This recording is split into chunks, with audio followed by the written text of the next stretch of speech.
Hey everybody, Brock Boyd, CMI, where we are here to help sales leaders win. And one big part of sales leaders winning is getting the strongest talent you possibly can onto your teams. As relates to that, I want to talk for a second about just kind of a recruiting process checklist. When you're going to add someone to your team, fill a position, to make sure you kind of follow some form of a checklist to make sure you're not missing the important parts that are going to make it easier for you to get the best talent available to you. And technically this could be used for any skill set. We happen to serve the tech sales world, but this could go for anyone looking to make a hire. So a quick checklist when you're going to go out and search for someone, starting with defining the role, the criteria in terms of the background and the compensation, and making sure that all the stakeholders involved are in agreement on these things.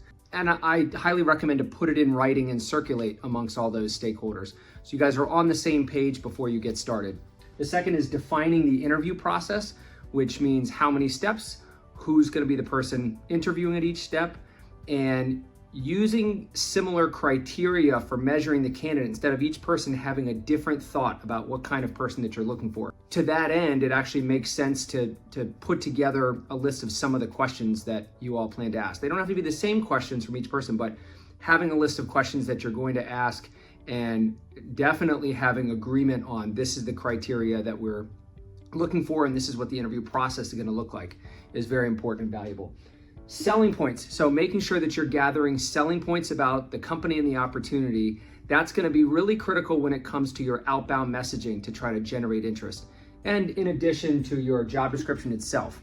But of the two, I would say a job description is kind of, you need to have it, you need to post it. You don't need to post it, but it's good to have and good to post, I suppose. And for your outbound proactive messaging to candidates where you're trying to grab the attention of top performers and get them interested in your role, you're going to need those selling points. Fifth is posting the job if you want to and beginning your outreach campaign. That's relatively straightforward. Sixth would be driving the interview process.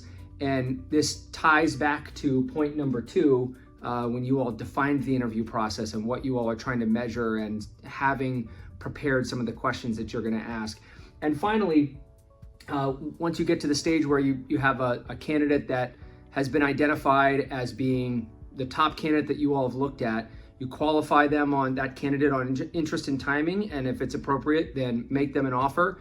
And if that gets you the outcome you're looking for, you have the person on your team, then you're done. If not, you just go back and repeat steps, basically 4 through 7 again until you filled the role. That's it for this week. Happy hunting.